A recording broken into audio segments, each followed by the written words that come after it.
My name is Michael Donovan. I'm a volunteer community liaison with Possibilities San Diego. And this is the first in a series of blogs that really talk about the organizations and people who have made a difference to the HIV positive community in San Diego. For this first blog, we have with us Jerry Turner, longtime activist and the managing director of Possibilities. Hello, Jerry. How are you today? I'm good, Michael. How are you doing? Doing well, thank you. Can you introduce yourself to the viewers? Yeah, sure. I'm a 76-year-old AIDS long-term survivor. I was diagnosed HIV positive, since 1980, because I had some blood work that went back to 1980. I was diagnosed with AIDS in 1990. In 1998, I moved to San Diego from San Francisco, where I had been active in several HIV/AIDS organizations. It was just time to retire and time to find a warm place to live.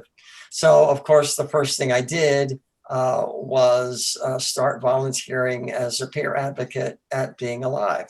Then in 1905, I shifted and started working with Possibilities. In my spare time, I'm hanging out here making fabric art. Thank you. Thank you. Can you fill us in a little on what Possibilities is? What are its goals? A little of its history? Actually, this is the story of a grassroots organization. In 2000, a group of HIV positive men started meeting twice a week for coffee. And those coffees were a means of socializing without having to go to the bars. It was also a way of avoiding the stigma that was much more prevalent then. Before long, more events were added. There were bonfires and movie nights, hanging out at Balboa Park on Sundays, playing volleyball. These guys went to plays and movies and did some other things. It has since become a nonprofit organization with a social program and an education program. The social program offers the same twice a week coffee meetings, uninterrupted now for 20 years, a bonfire, uninterrupted for 20 years. There's a movie night once a month and at least one other event each month, and not to mention Thanksgiving and holiday dinners. The education program offers a series of workshops of interest to those folks living with HIV. We also sponsor the long-term survivors contingent in the Pride Parade to honor long-term survivors and as a reminder to folks that the AIDS epidemic is not over. What drew you to get involved in Possibilities? Well, I really think like everyone else, I was drawn to Possibilities because I could socialize with other HIV positive people. I mean, no one knows what it's like to be HIV positive better than another person who is HIV positive. And I didn't need an emotional support group. I just needed some networking and some mutual support. And Possibilities was where all that was happening. Great. Where do you see Possibilities going? What do you think the organization will be about in 5 years or so? Well, I think in 5 years, we will continue to be a volunteer-based organization with its programs centered on what people want to do and what they want to learn. It would be great to have a small paid staff to perform most of the day-to-day operations, but events still planned and executed by volunteers. Right. What is it that makes Possibilities unique? Well, first, we are a 20-year-old all-volunteer organization, and that in itself is a feat. Well done, all those folks who made that happen. Everything is done by volunteers, from the people who make the events happen right up to the board of directors, who are also the volunteer staff. We are one of the few organizations left in the country that offers a wide range of social events for people with HIV.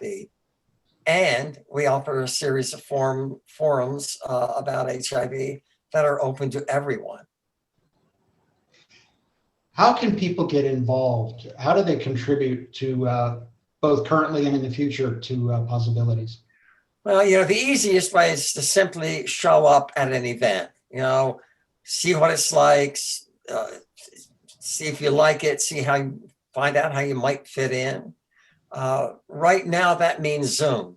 So to get those Zoom links to people, they can email me, and if they like, join our private Facebook page or private Google group so they can keep up with us. They can also keep up with us online. There's a calendar online so they can find out what we're doing, get some details about that. And I can help with them with any of that kind of stuff. All they have to do is just get in touch with me at possibilities.org. Real simple. Okay, great. Okay, Jerry, how can people get involved? Okay, so if you have a skill, we can use it. The very first thing we need are your ideas for social events and community forums.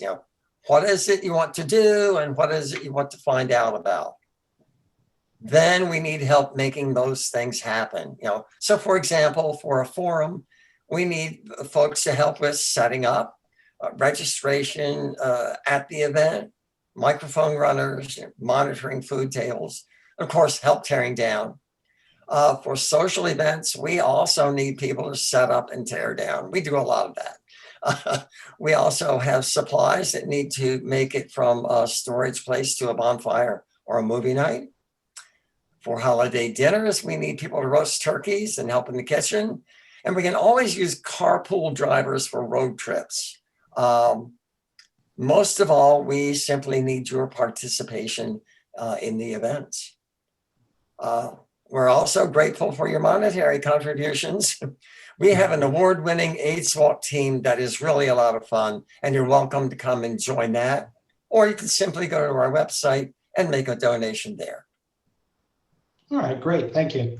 Knowing you for a little while, Jerry, it's become obvious to me that you have a long history in working with the AIDS community and some fascinating and fun stories. Are there any of those that you'd like to share with the community?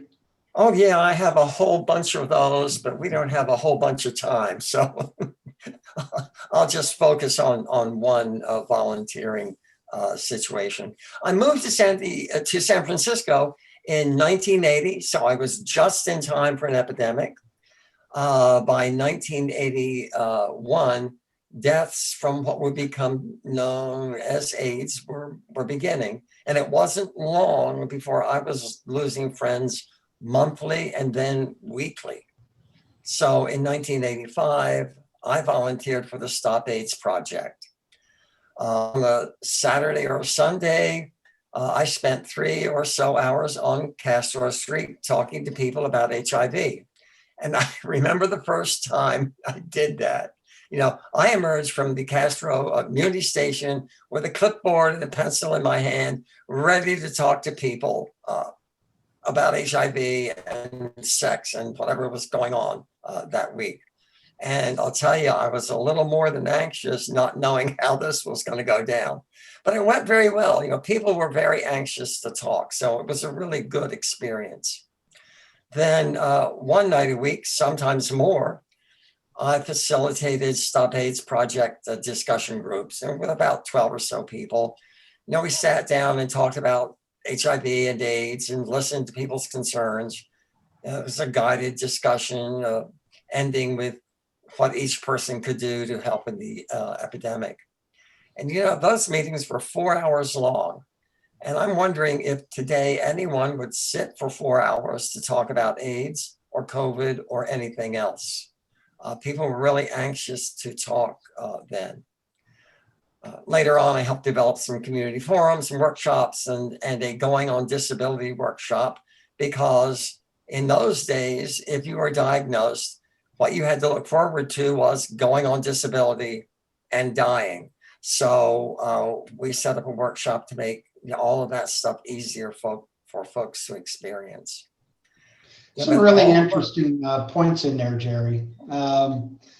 You started off talking about the fact that what isn't your first epidemic, that you arrived in San Francisco just in time for the start of the AIDS epidemic.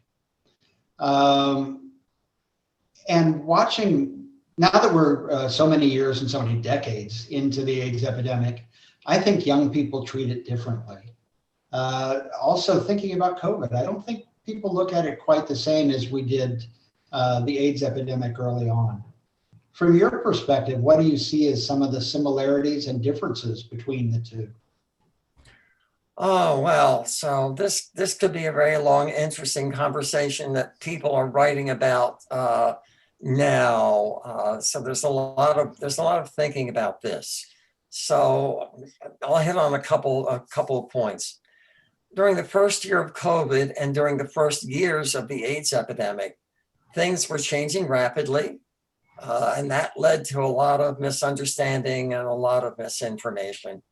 People were really anxious to know what was coming next, or wanting a terrible situation to be over, facing new ways of behaving to protect ourselves and to protect other people. Immediate change was needed, and immediate change is not always easy. There's one huge difference. In the beginning of the AIDS epidemic, the government was not paying attention. So scientists and activists, local health departments were doing all the work. They were building organizations to combat the epidemic. They had to prod the government to step in with really very much needed help.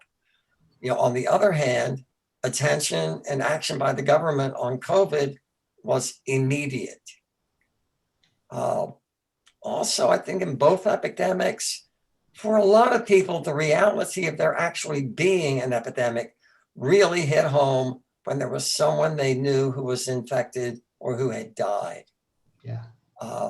COVID also spread quickly to a very large number of people, and AIDS spread very quickly, especially in this country, to a large number of mostly gay men. And of course, a vaccine for COVID was swift, and there is no vaccine for AIDS. All true. I mean, it's certainly interesting that, after so many decades, there's no real preventative measure other than the kind of physical barriers that people are so upset about with masks and other things with COVID. With HIV, it was, of course, condoms and other kinds of safe sex practices that people had to get used to. When you think about the fact that most of the people now who are living with HIV have been living with HIV for a long time. A significant percentage of people with HIV are over 50 now, and before long will be over 60. But yet there are still young people who are becoming infected and don't necessarily have the same fears as we once did, because they don't see the number of people dying around them that we did early on. What are your thoughts about the aging of the HIV epidemic and how the older community can reach out to those who are becoming infected younger today? Oh, okay. So the aging community is really very interesting, because what's happening to people with AIDS who are over 50 and into their 60s and 70s and 80s is that they're getting the same comorbidities, a word I don't like, comorbidities, the same diseases that older people just are prone to: heart disease, diabetes, some certain cancers, that sort of thing, except they're happening earlier.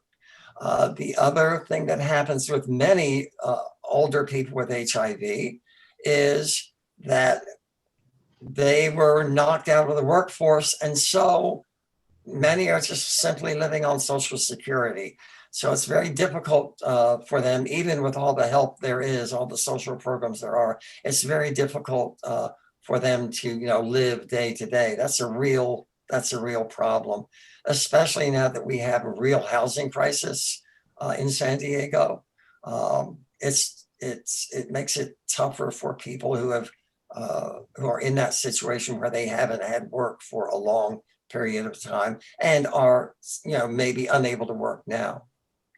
For younger people, I think younger people have grown up with HIV. It's just been a part of their world. They know it's there, and they know people are vulnerable to it.